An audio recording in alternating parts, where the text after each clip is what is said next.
morning, friends. Welcome back on this late winter, early spring morning. I'm hoping spring is on its way. It seems to be very, very chilly and rainy at the moment. We've had rain for what seems like weeks, but today it's meant to clear up a bit. We are going to go for a walk at Poleston Lacey. I've had a shower, I've done my makeup, and I'm about to get dressed.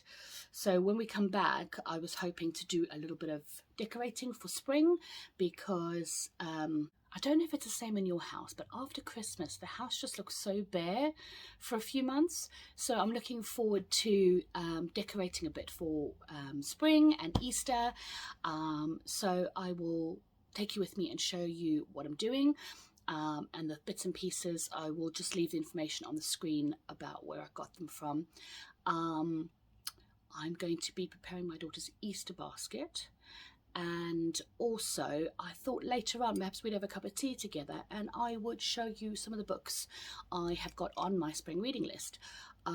Those books are different to the books that I recommended for my spring recommendations video.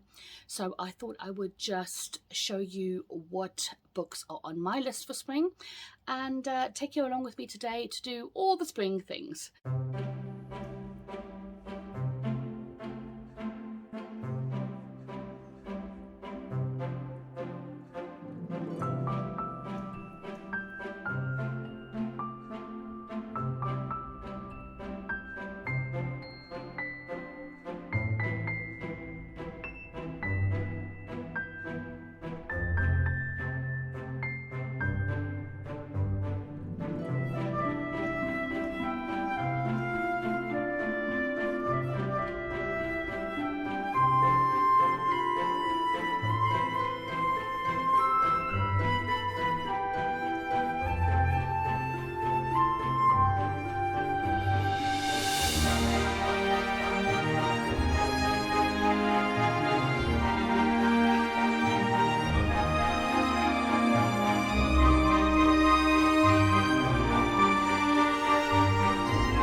Okay, so we are back from Polesden Lacey. It was a lovely walk outside.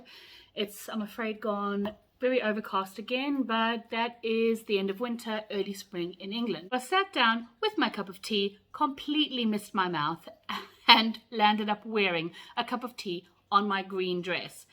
In hindsight, that green dress probably wasn't the best thing to wear out at the end of winter, early spring in England, because it was freezing cold when the wind came up. But it was a style choice and probably not the best choice I've ever made.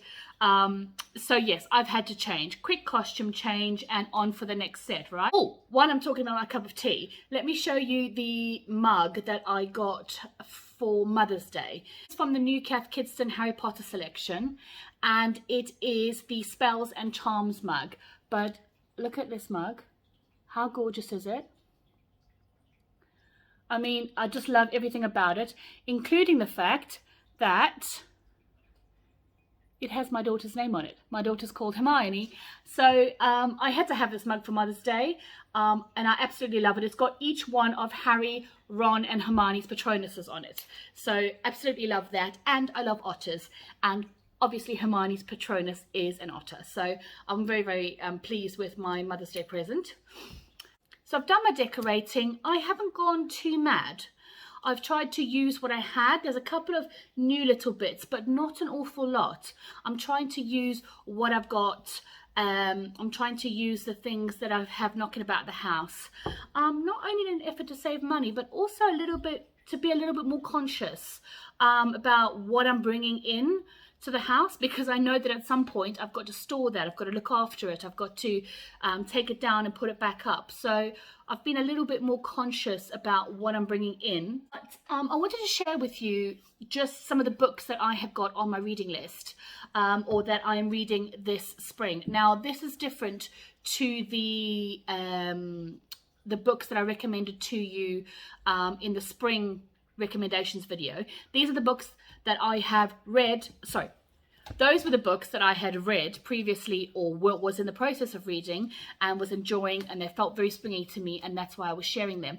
These ones are ones that are on my list to read, although one of them I am in the process of reading. To finish off my winter reading, I'm reading The Sherlock Holmes and the Three Winter Terrors, written by James Lovegrove. Now, obviously, Sherlock Holmes and the Sherlock Holmes stories was not originally written by James Lovegrove. This book only came out, I think it was last year. This book came out in 2021, but I'm really enjoying these. I must admit they're a little bit spine-chilling. The first one wasn't too bad, but there's 3 stories in here. The first one wasn't too bad. The second one, in the beginning, I was a little bit like, oh, I don't think I can read this at night because I'm a proper scaredy pants. But I'm really enjoying these. And if anyone can capture the original spirit of Sherlock Holmes, it is James Lovegrove. Really, really impressed with these stories because I really love Sherlock Holmes stories. So if you are a Sherlock Holmes fan, this is probably the book for you.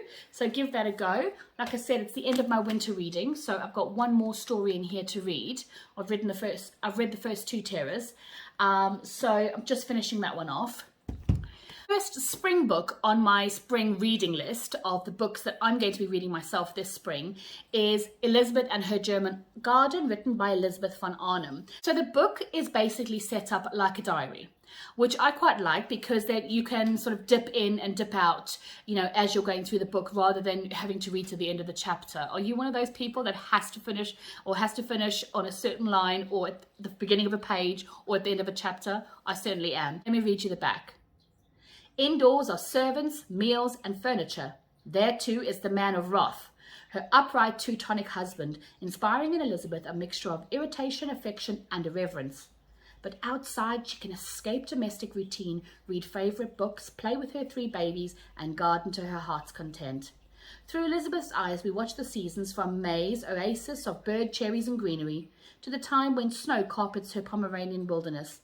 And each season brings with it new events as friends and neighbours come and go, all wonderfully recorded with Elizabeth's uniquely witty pen. I'm looking forward to reading this. It sounds like my kind of country garden kind of book.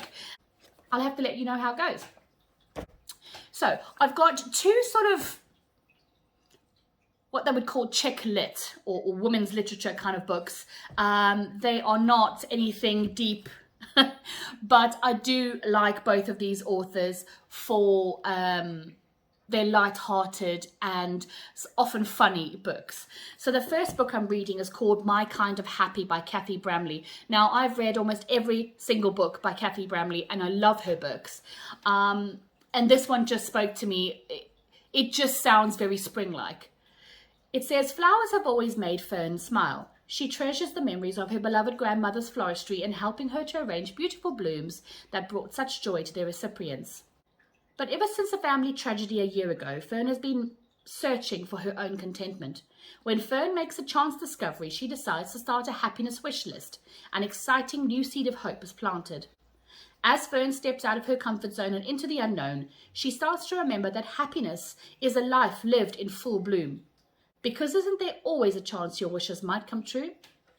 So this sounds like my kind of book. I love my vision boards. I love my goals lists and my wish lists. And this book just spoke to me. It seems spring-like, it seems happy, and that's what I want in spring. I want happy, I want cheerful, and slightly whimsical too. And this one by Lucy Daniels. This is my last fiction book on the list. Is written by Lucy Daniels, and it is Springtime at Wild Acre. The back says, in the little village of Welford, flowers are blooming, the lambing season is underway, and love is in the air.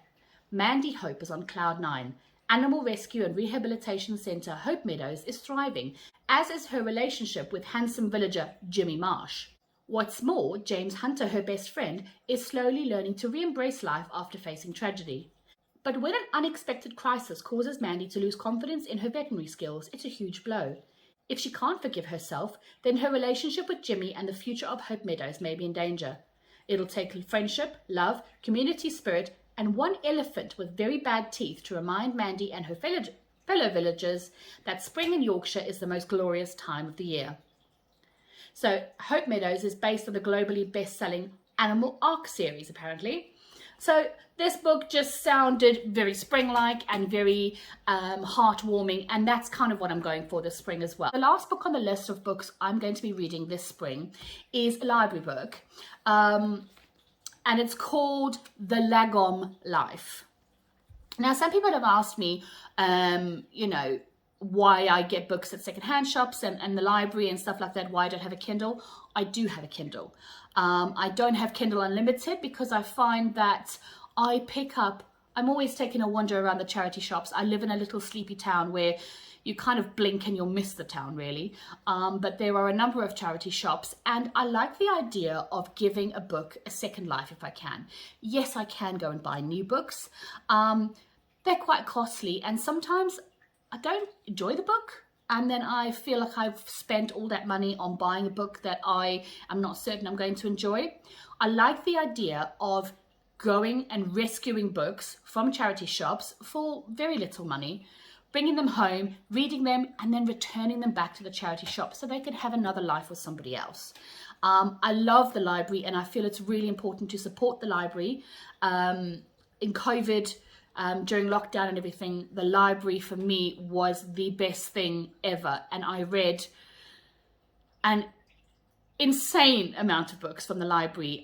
They had a system whereby it was a sort of a contactless system where you could order books online, and then they would you could go and fetch them in a kind of non-human interaction kind of way, and I was going through like 7 books a week.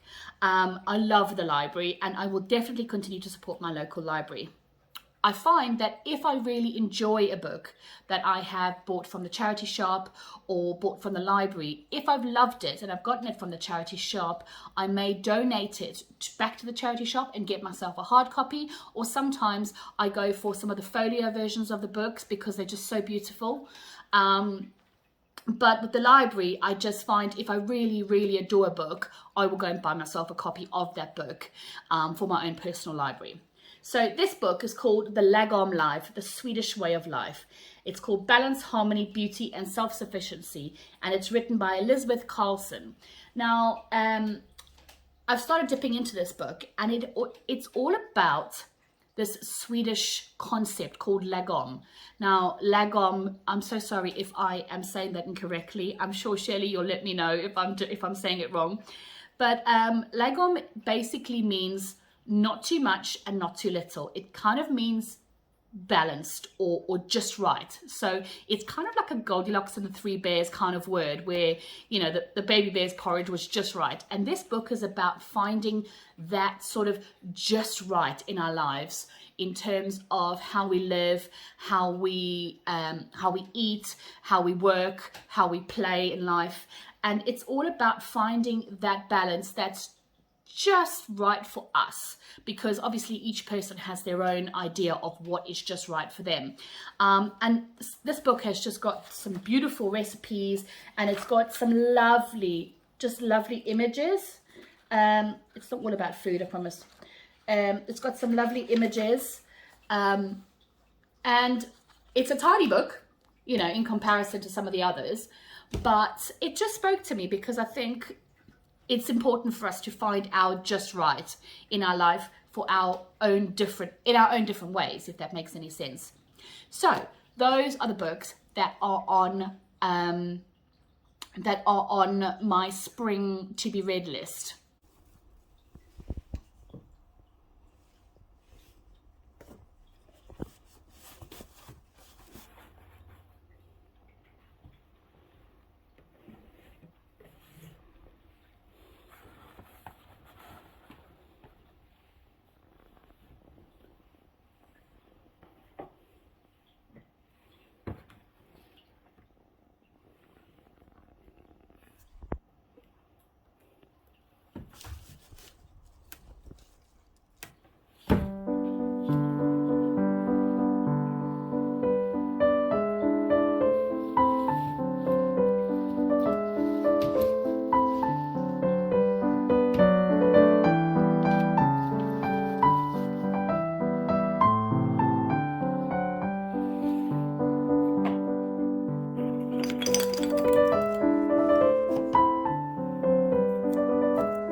Friends, I wanted to thank you for watching this video. Thank you for being here with me and welcoming in spring. I hope you've enjoyed the video. If you're new, consider subscribing. It's absolutely free and you get to join our seasonal family. If you've liked this video, give it a thumbs up, hit that notification bell so that you don't miss any new uploads. Thanks for watching, and I'll see you soon.